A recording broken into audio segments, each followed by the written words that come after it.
filmando.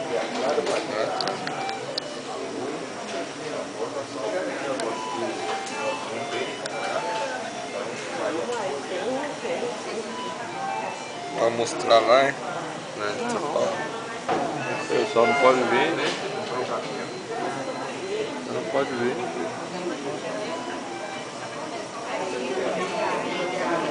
Tem mais. Foi um milagre de Deus, pessoal. Tá tudo preto aqui, ó. Hã?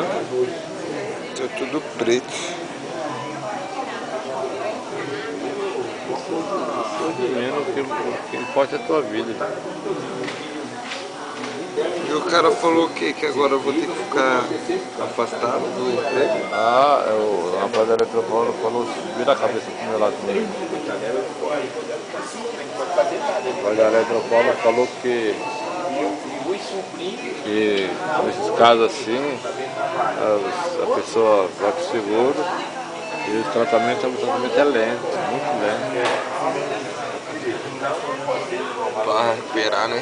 Recuperar foram no mínimo 6 meses. A gente pensa, na visão da gente pensa que é fácil, mas tudo queimado vai ter que desfazer para vir uma nova pele.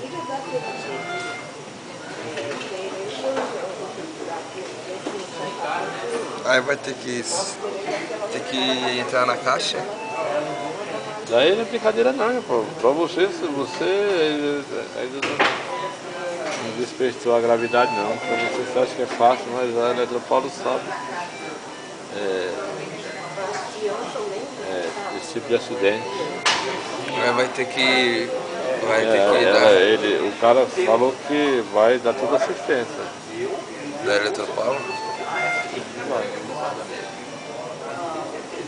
Vai pagar tudo, os remédios, indenização. O que falou que vai dar assistência, na medida do possível ele vai cuidar, o remédio, essas coisas. Ele dá assistência. E o serviço também vai ter que ficar afastado, né? Não, quando você vai pro seguro, quem paga é o seguro. O seguro vai começar a pagar depois começa a trabalhar. Entendi. Ela não tem previsão de alta. Não, foi um choque. Estou pegando a declaração, a história que eu... Foi um choque da porra.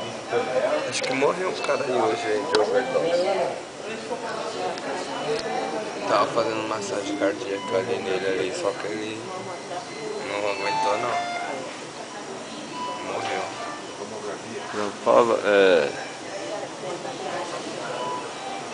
droga simboliza morte, é caminho sem volta, não fala. Deus tem te dado tanto livramento na tua vida, você tem passado por tanta prova.